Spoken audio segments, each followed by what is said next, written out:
Okay, so let us start today's session with revision of the last of the question from previous session.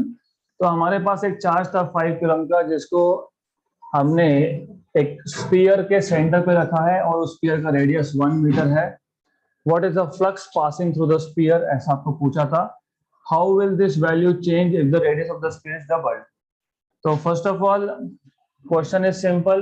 आपको देखना होता है जो given sphere है, इस गिवन स्फीयर में चार्ज कितना एनक्लोज है, and charge enclose is 5 coulomb. Radius of the given sphere is 1 metre. Epsilon 0 की वैल्यू 8.85 × 10⁻12 है. You are suppose to find out flux. अगर आपको याद होगा by Gauss law, flux is charge enclose by epsilon 0. तो charge enclose is 5 coulomb. Epsilon 0 की value 8.85 × 10⁻12 आता है. If you solve this you will get 0.564 × 10⁻12, right? Okay, this is what you get. And by the way, flux is measured in Weber. तो इसका ऐसा unit आता है weber. आप इसके डायमेंशंस फाइंड कर सकते हो. आपको चार्ज के डायमेंशंस पता है, चार dimensions of charge. Current is charge upon time, तो charge is current into time, मतलब a⁻1 t⁻1. एंड एप्सिलॉन 0 के डायमेंशंस कैसे निकालते हैं मैंने आपको पहले ही बताया था. If you remember, I told you force is 1/4 pi epsilon 0 q1 q2 by r square. So epsilon 0 is q1 q2 r square into x, right? सिर्फ शिफ्ट किया मैंने. डायमेंशन चाहिए, डायमेंशन निकालो. अगर यूनिट चाहिए तो यूनिट भी फाइंड कर सकते हो. इट इज कूलम स्क्वायर पर न्यूटन मीटर स्क्वायर. ये एप्सिलॉन 0 के आपके पास यूनिट्स है. ऐसा यूनिट्स आपको डायमेंशन भी मिल सकते हैं. देन चार्ज के डायमेंशंस आपको पता है, यूनिट्स भी पता है, coulomb, right? And here you have coulomb square पर न्यूटन मीटर स्क्वायर. एक और एक कैंसल, मतलब न्यूटन मीटर स्क्वायर पर coulomb, that is flux. So flux is measured in Newton meter square per coulomb. So I'll leave this as an exercise for you to find out SI units and dimensions of flux. आपको खुद को find करना है, number 1. Then इतना तो हमने कल solve किया ही था. We just did not solve second part of this question. ऐसा है, how will this value change if the radius of the sphere is doubled? तो case 2, अगर हमने जो स्फीयर लिया था उसका रेडियस अगर हमने डबल कर दिया, so let me double the radius, मतलब मैं इस रेडियस को 2 मीटर कर देता हूं. सो लेट अस से ये 2 मीटर है. Now it is 2 metre. Okay, R is 2 metre. Flux will not change. Flux change क्यों नहीं होगा? क्योंकि charge enclosed is still the same.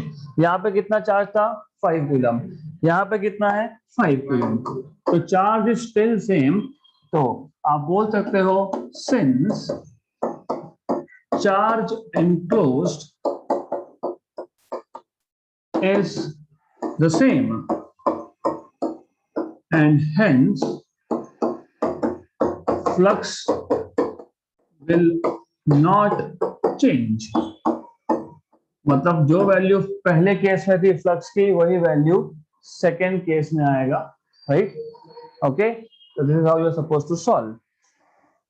Next question. Two small spheres 18 centimeter apart have equal negative charges. तो given data में आपको बताया है आपके पास दो चार्जेस है, Q1 Q2, और दोनों पे इक्वल नेगेटिव चार्ज है, -Q. They repel each other with a force.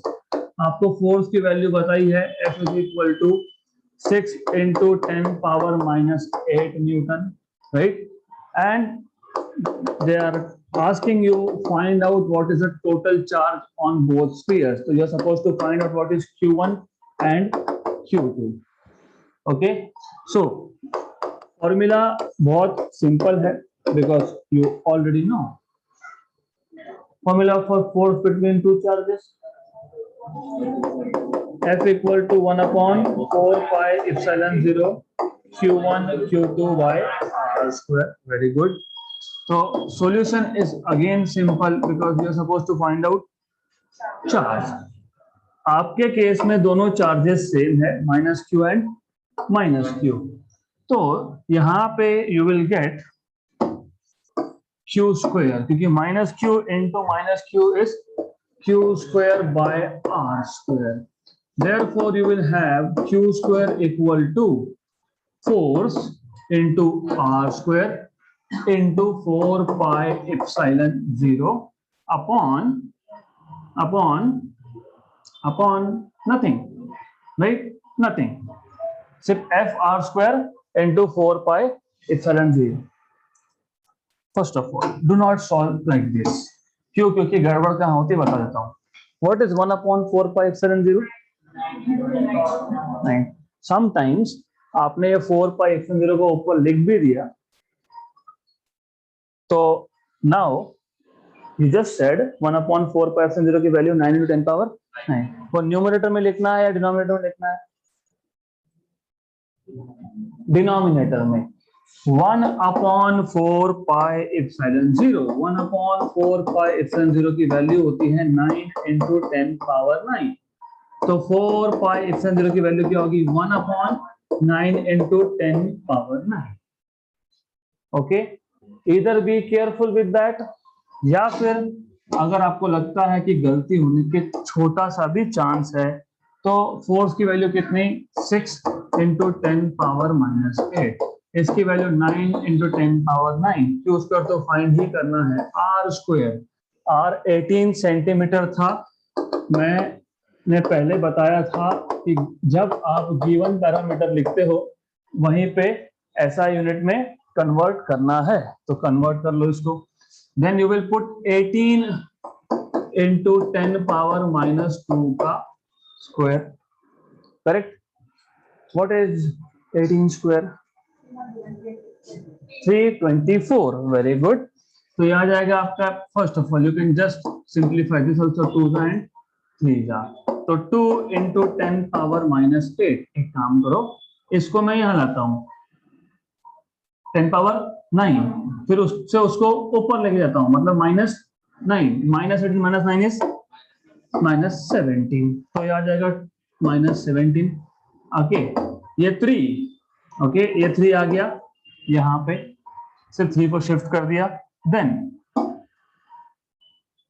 ये जो 18 इंटू समथिंग स्क्वायर है, ओके, इसको आप लिख दो यहाँ पे 18 इंटू 10 पावर माइनस 2 का square only equal to Q square.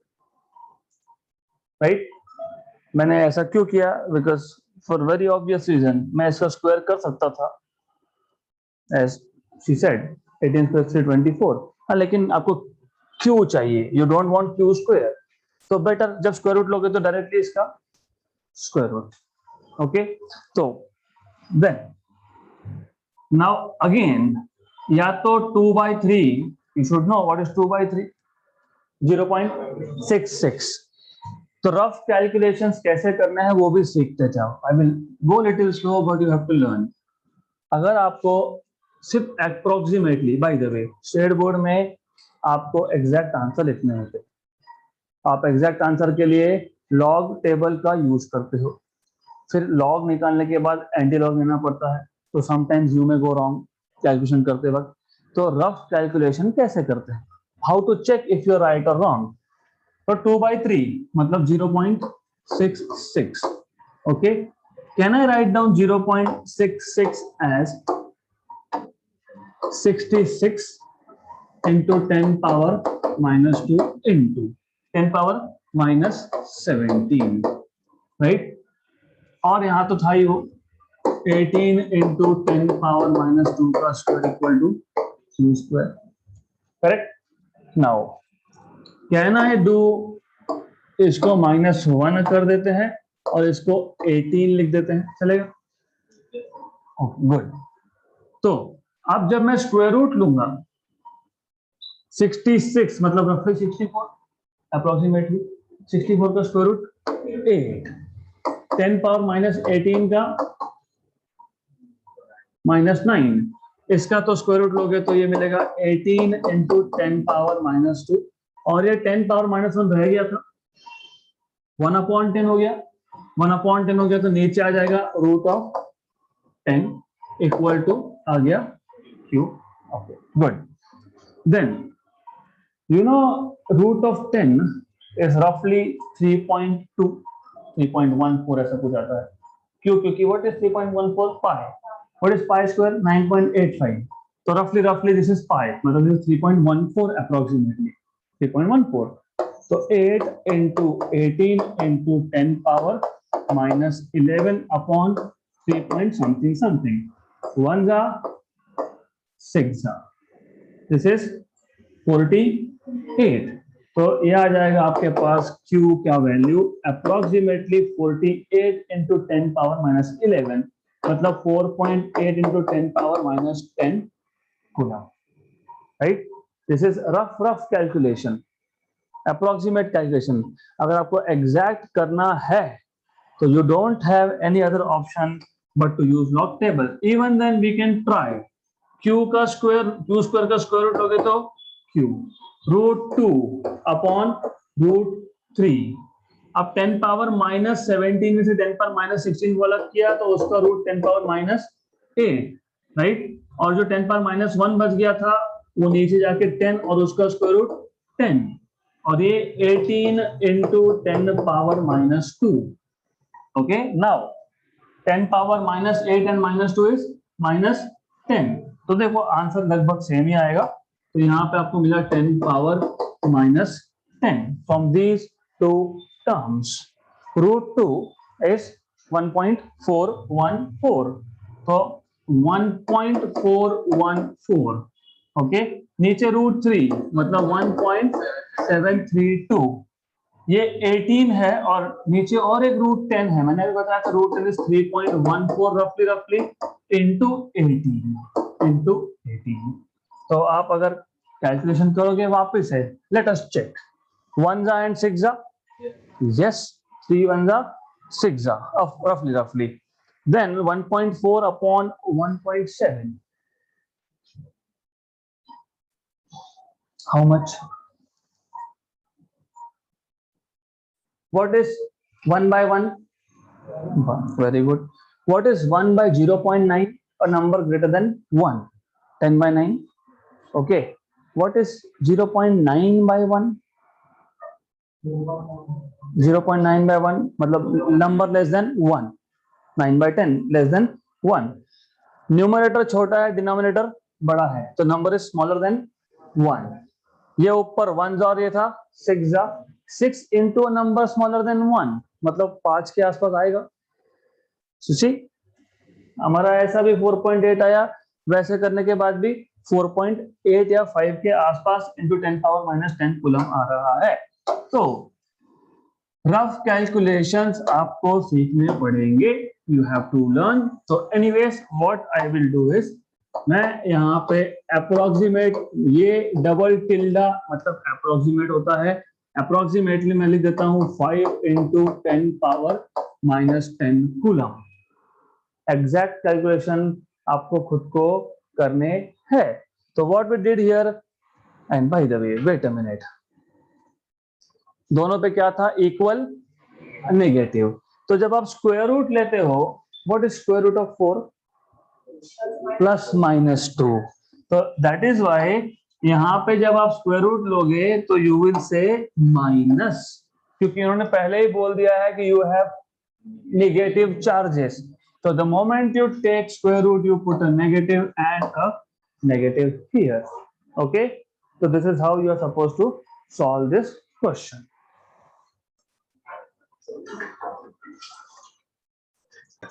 Next question. A charge plus Q exerts a force of magnitude minus 0.2 Newton on another charge minus 2Q. If they are separated by 25 centimeter, determine the value of Q. Again, the formulas that you will be using are the same. आपको given quantity में दिया है force, that is minus 0.2 Newton. पहला charge है आपके पास plus Q, दूसरा charge आपको दिया है minus 2Q, and the distance between them is 25 centimeter, which is 25 into 10 power minus 2 meter. आपको फाइंड करने के लिए बोला है, you are supposed to determine value of Q. Okay, Q पूछा है तो If you get Q, you get 2Q also. So obviously कौन सा फॉर्मूला यूज करोगे? फोर्स का, क्योंकि फोर्स की इंफॉर्मेशन है, Q1 Q2 के बारे में कुछ बताया है, F equal to epsilon, right, R square. Very good. In scalar form, of course. So solution is again simple, because you know force is 1 by 4 pi epsilon 0 Q1 Q2 by R square. This is minus 0.2. This is 9 into 10 power 9. Q1 is Q, and that is minus 2Q. So minus 2Q का square upon distance कितना? 25. 10 power minus 2 का square. Okay, अब यहां पे calculations, cancellation नहीं करना. क्यों नहीं करना? लुक, हमें क्या चाहिए? Q. यहाँ पे क्या है? Q square. 25 का स्क्वायर करके वापस से स्क्वायर रूट लेना पड़ेगा. 9, राइट, इसका भी स्क्वायर रूट ले सकते हो. देन 0.2 और ये 2, 0.4, उसका भी स्क्वायर रूट 2 आएगा. तो डू नॉट सिंप्लीफाई कैलकुलेशन. तो पहले एक काम करो, ये माइनस और माइनस कर दो plus. Then you have here 0.2. Okay, 0.2 1 जा एंड दिस इज 10 जा. तो पता होगा, राइट, है ना? तो ये हमारा काम थोड़ा आसान करेगा. Minus minus will become plus. तो you will get 1 equal to 9 into 10 power 9 और 1 10 Q स्क्वायर अपॉन 25 का स्क्वायर, मैं ऐसे रख देता हूं उसको, 10 पावर माइनस 4 माइनस 2 का square, right. So you will have 25 into 10 power minus 2 square upon 9 into 10 power 10 equal to Q square. Square root, no? If you take square root, you will have 25 into 10 power minus 2, 3 into 10 power 5 equal to Q. अब यहाँ पे मैंने negative नहीं लिखा, क्योंकि उन्होंने क्या पूछा है? Find Q, and but Q is positive. Good. So this is simple.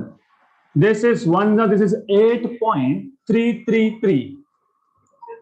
25 by 3 is 8.333. तो यह आ जाएगा 8.333 और ये 10 पावर -7. तो आ गया आपके पास Q. Therefore Q is 8.33 into 10 power -7 coulomb. Unit अगर नहीं लिखा तो you lose half mark. Exam में अगर आपने फाइनल आंसर में यूनिट नहीं स्पेसिफाई किया तो यू लूज हाफ मार्क. यहाँ पे नहीं भी लिखा तो चलता है, but final answer must have unit. Okay, good.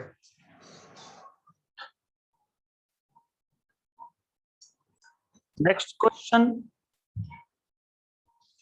This is good और अच्छे लेवल का क्वेश्चन है. 4 चार्जेस ऑफ सेम मैग्नीट्यूड, मतलब +6 into 10 power -8, each are placed at the corners of a square whose sides are 3 centimeter each. हमारे पास एक square है. Square के हर एक कॉर्नर पे चार्ज है, सेम चार्ज है, एंड साइड जो है वो 3 सेंटीमीटर दिया है. Calculate the resultant force on each charge and show in direction on a diagram drawn to scale. Question में करेक्शन है, ऑन आना चाहिए, ठीक है. Anyway, doesn't matter, you are smart enough to understand. Okay, तो first of all आपके पास एक स्क्वायर है. Then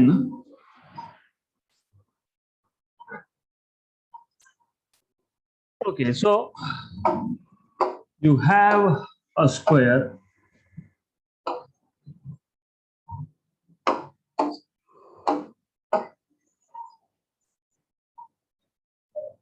this is important. Question is important क्योंकि जेई नीट में इस लेवल के क्वेश्चंस आते हैं. Okay, so you have a square by the way. देन आपने हर एक कॉर्नर पे एक एक चार्ज रख दिया. Let us put 1 charge here, 1 here, 1 here and 1 here, and they are equal in magnitude. सबके सब positive 6 into 10 power minus 8. Let me call this as corner A. इसको A corner बोल देते हैं, इसको B बोल देते हैं, इसको C बोल देते हैं, इसको D बोल देते हैं. ओके, सबका साइड सेम है 3 सेंटीमीटर, मैं इसको A बोल देता हूँ. If this is A, this is also A anyways. तो आपको पूछा है कि calculate the resultant force on each charge. तो कोई भी एक उठा लो, हमारे ऊपर है. Select whichever you want. I will select let us say A. Okay, तो पहले तो ये समझ लो, force on A by superposition principle will be force on A due to B plus force on A due to plus force on A due to. Very good. तो सब positive होने की वजह से ऑल फोर्सेस आर रिपल्सिव. मतलब मैंने बताया था force on A due to B is from B to A. तो this is force on A due to B away from it. Similarly, you have over here, okay, so you have a force here. This is the force on A due to D. Very good.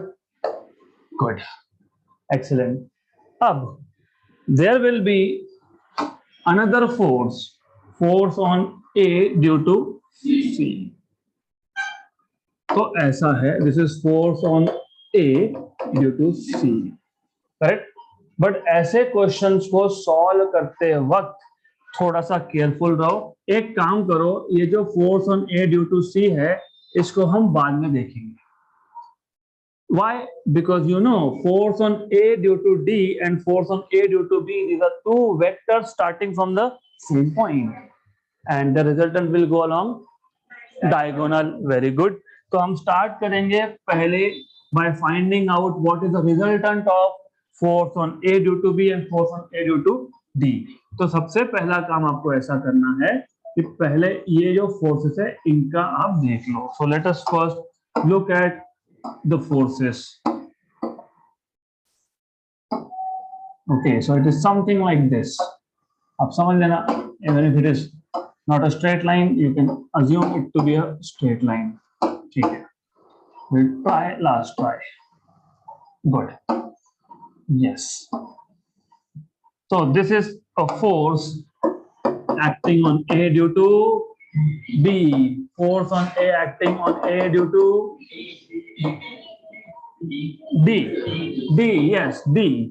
Now, you can even look at my back because you can see shadow of that.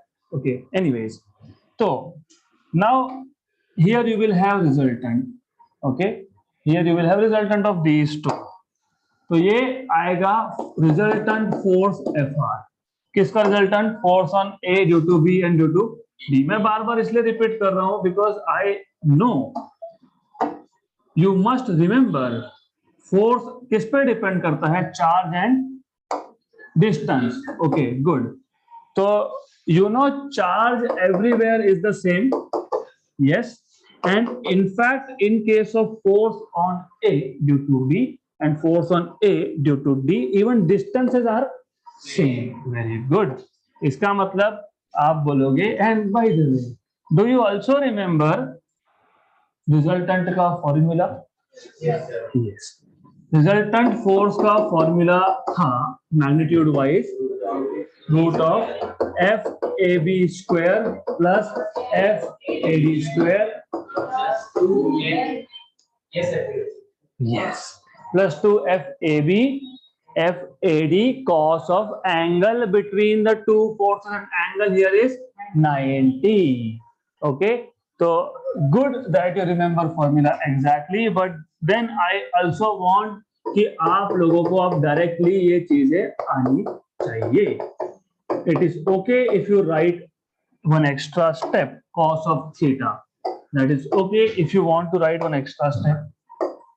Okay, फिर आपको specify करना पड़ेगा, बोलना पड़ेगा but theta is 90 since. Why? Because FAB is perpendicular to FAD. Therefore, resultant force on A due to B and due to D, हम पहले FAB और FAD की ही बात कर रहे हैं, equal to under root of F A B square plus F A D square, right? But force on A due to B and force on A due to D are equal, and that is given by 1 upon 4 pi epsilon 0 q square by A square. Distance A है यहाँ पे, right? अब temporarily इसको मैं बोलता हूँ F, temporarily, okay? फिलहाल F बोल दो, क्या फर्क पड़ता है? So this is equal to F. FAB is F, FAD is F. This 1 by 4 pi epsilon 0 q square by F is also F. So FR will be under root of F square plus F square. मतलब it will be under root of 2F square. मतलब it will be under root of 2 times of F. Correct? इसका मतलब ये हुआ कि आपको कम से कम ये पता लग गया कि ये जो रिजल्टेंट फोर्स था FR, किसका रिजल्टेंट ए बी और ए डी का, ये आपके पास है √2 times of F, and where F is 1 by 4 pi epsilon 0 q square by A square. Now let us also talk about force on A due to C. But force on A due to C is also in the direction of FR, है ना? ये force on A due to C है, इसका direction और F R का direction same है, right? What happens when you have two vectors acting in the same direction? Total force is just addition, right? तो फिर आप बोलोगे but F R force FR and force acting on A due to C are in the same direction. Therefore, total force on A is equal to force on A due to C plus resultant of force on A due to B plus force on A due to D. Correct? Right? And by the वे, क्योंकि same direction है तो आप vector नहीं भी लिखोगे तो कोई फर्क नहीं पड़ता है, because they are in the same direction, तो magnitude will be same. Vector form में कब लिखना पड़ता है हमको? जब डायरेक्शन सेम नहीं हो, क्योंकि तब एंगल कितना है दो वेक्टर में तब मैटर करेगा. Okay, now you have to find out. तो मैं यहाँ पर डायग्राम भी दिखा देता हूँ. Let us show this diagrammatically also. So this is how you have this force on A due to C. Now आपको फाइंड करना पड़ेगा what is force on A due to C. 1 upon 4 pi epsilon 0. दोनों पे charge तो same था, Q और Q, मतलब Q square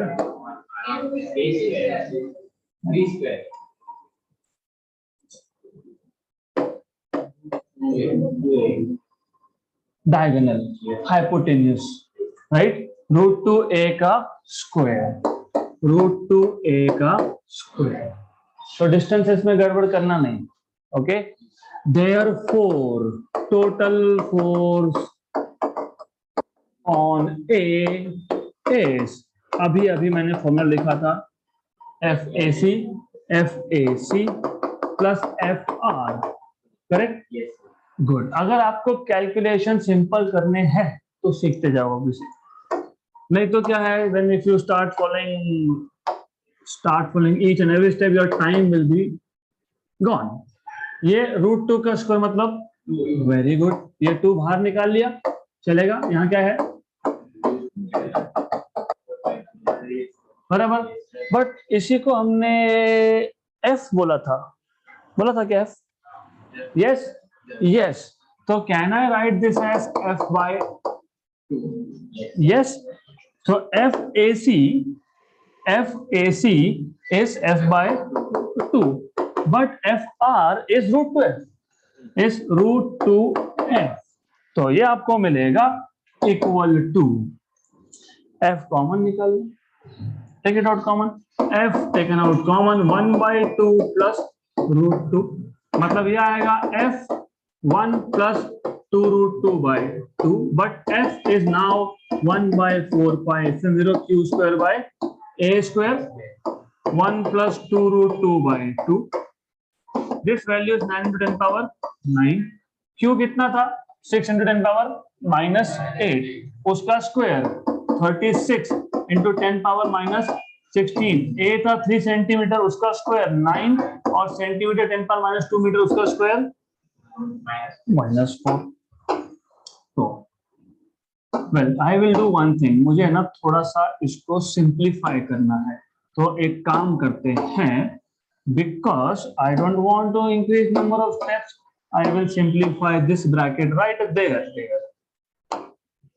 1/2 is 0.5, √2 is 1.414, मतलब this is 1.912, है ना? 1/2 0.5, √2 is 1.414, 0.5 plus 1.414 is 1.914, 1.914.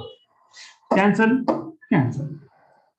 36 into roughly 2, approximately 2 है वो, है ना?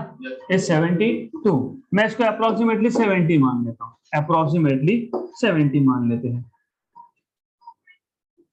16 ये ऊपर गया तो प्लस, मतलब -12 प्लस 9 -3 और एक 0. 70 into 10 पावर -3, मतलब 7 into 10 power -2. This is in Newton. This is the total force acting on any side. Okay? और डायग्राम से तो हमने ऑलरेडी रिप्रेजेंट कर दिया. You see 6.89 हमारा अप्रोक्स में कितना आया? 7 into 10 power -2. Good. So without calculator, your brain is the best calculator. Without calculator, you can go very near to the answer. मैं एक बार कॉन्सेप्ट रिपीट कर रहा हूं. कॉन्सेप्ट ये है, आपके पास एक स्क्वायर है, स्क्वायर होने की वजह से हमारे कैलकुलेशन विल बी सिंपल, क्योंकि ये डिस्टेंस और ये distance same. This is √2a. आपको बोला है किसी भी एक कॉर्नर पे, मतलब सारे के सारे चार्जेस में कितना फोर्स है. अब सारे चार्जेस सेम थे, इसके लिए मैं ए पे कैलकुलेट करूं या बी पे करूं या सी पे करूं या डी पे करूं, मुझे आंसर यही मिलने वाला है, because charges are same and moreover this is a square. Okay, तो सबसे पहले force on A due to B find करो, force on A due to D find करो, and luckily they are perpendicular.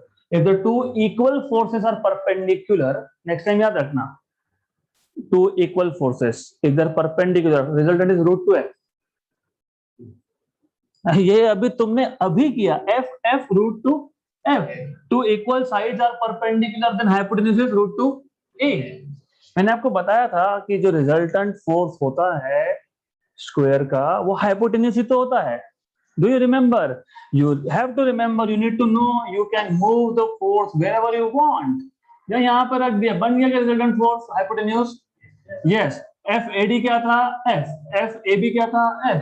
तो resultant क्या आएगा? √2 times of f. Did we get the same answer? Yes. Okay. ये state board के लिए ठीक है, you have to do all this, but JEE NEET, this is how you should work. Then FAC, सिर्फ difference कितना है? √2a. यहाँ पे a था, यहाँ पे √2a, सिर्फ डिस्टेंस का डिफरेंस है.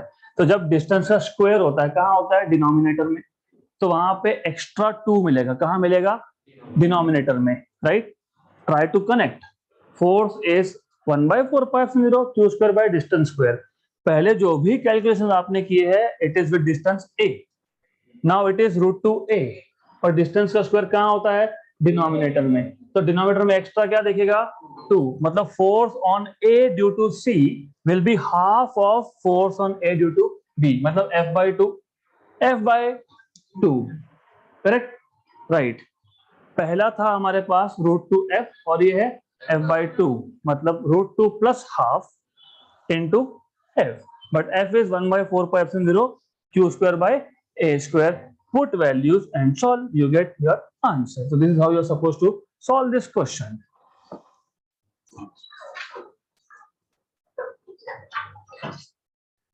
Next question. Again, a good question.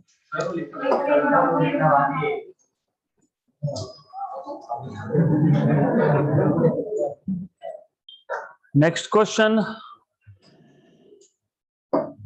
The electric field in a region is given by 5K cap. It is not kilo, it is 5K cap. Cap is missing. Newton per coulomb. Calculate the electric flux through a square of side 10 centimeter in the following cases. तो सबसे पहले ऐसे questions को solve करने के लिए आपको क्या बोला है, इलेक्ट्रिक फील्ड का डायरेक्शन दिया है 5K cap. Do you remember K cap मतलब कौन सा direction? Z axis. Very good. और जो स्क्वायर लूप है वो कहाँ रखा है?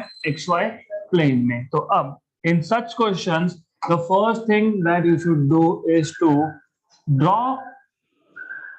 To draw axis. ये एक एक्सिस है, x मान लेते हैं, इसको y मान लेते हैं, and let us draw z over here. तो this is x, y and z. Electric field का डायरेक्शन क्या दिया है आपको? z. 5K क्या वैसा बोला है. तो दिस इज इलेक्ट्रिक फील्ड. तो you can have electric field shown first. तो ये इलेक्ट्रिक फील्ड है. This is electric field which is 5K cap. क्योंकि इलेक्ट्रिक फील्ड K cap मतलब parallel to z axis. Okay, आगे क्या फाइंड करना है आपको? फ्लक्स फाइंड करना है through a square of side 10 centimetre. और पहले केस में वो जो 10 सेंटीमीटर साइड का स्क्वायर था वो कौन से प्लेन में है? XY. मतलब you will have, late us से, यहां पे एक ले लेते हैं हम लोग, something like this.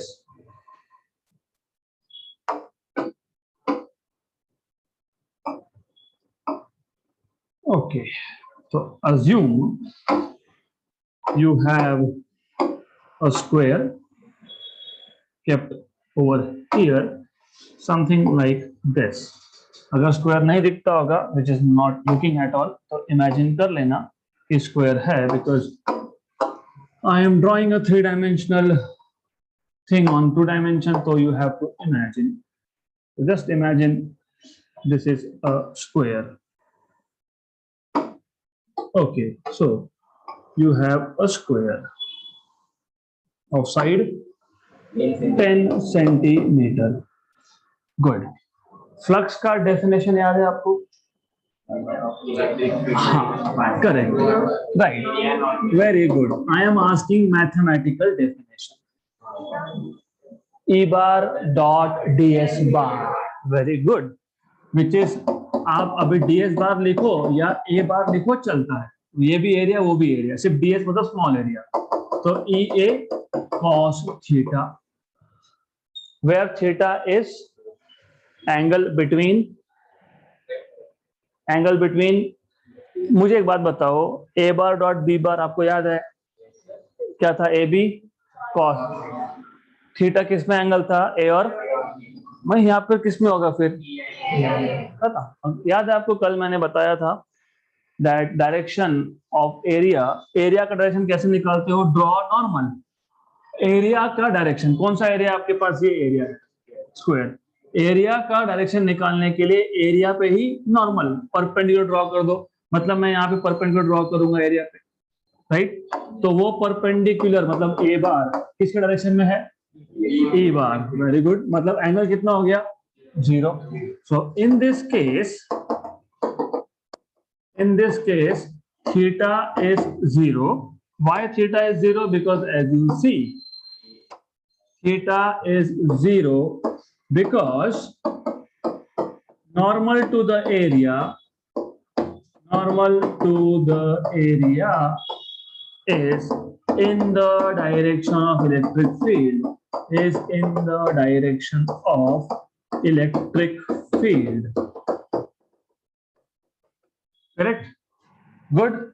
Therefore flux in case number 1 is E कितना है 5 A कितना है 10 सेंटीमीटर क्रॉस 10 सेंटीमीटर तो 100 centimetre square 100 centimetre square okay 100 centimetre square 1 centimetre is 10 power -2 उसका स्क्वायर मतलब 10 पावर -4 और cos ऑफ थीटा तो वैसे भी है 1 10 पावर +2 10 पावर -4 -2 तो 5 into 10 पावर -2 आया yes so I told you how to find this and by the way flux का unit you can measure in Weber और अभी आपने बोला फ्लक्स क्या होता है electric field into area do you remember मैंने बताया था कि इलेक्ट्रिक फील्ड इज इधर न्यूटन पर कूलम और वोल्ट पर मीटर तो वोल्ट पर मीटर और area is metre cancel and cancel तो क्या आएगा वोल्ट मीटर पर वोल्ट मीटर है volt metre yes so it is voltmeter so this is how you are supposed to solve this question now wait part 2 and part 3 is homework for you okay so that's it for today we'll stop here